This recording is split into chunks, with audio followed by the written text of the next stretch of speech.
Mga kaganapan ni Marian Rivera sa kanyang guesting para sa programang TikTok Clock na pinangungunahan ni Kim Atienza at iba pa.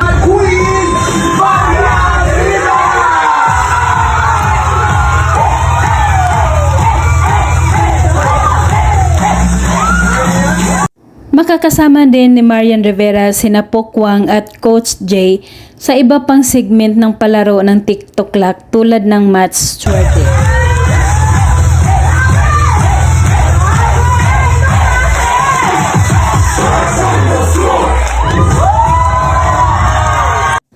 Habang nakaupo na silang tatlo, sinabi ni Marian Rivera na hinahanap nila ang magiging katunggali nila sa pagsayaw.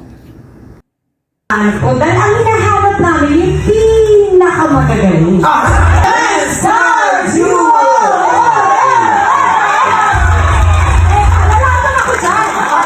Para sa kanilang malakasang showdown, hinahamon nila ang mga babaeng host ng TikTok Clock tulad ni na Herlyn Budol at Chris Bernal. Ganito na lang, kaanin na lang natin sa isang malakasang showdown.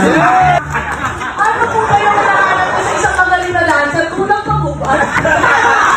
At inumpisahan na nga ni Marian Rivera ang papakitang gilas pagdating sa dance floor. Talaga namang mapapawaw ka sa kanyang galaw. Ang simple, ako na lang magbibigay na.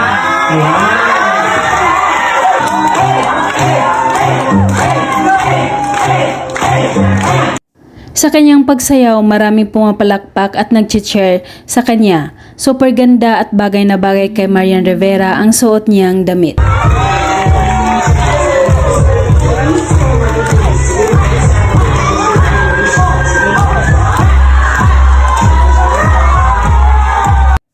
Sumunod naman na nagpakitang gila sa pagsayaw si Pokwang at ikinagulat ito ng maraming mga audience dahil bigla itong nag-split.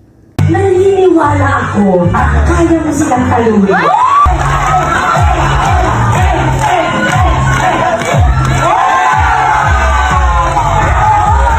Nilapitan agad siya ni Marian Rivera para patayuin at bagkos sinabi nito kay Marian na hilain na lang siya kaya nagtatawanan na lang ang mga tao.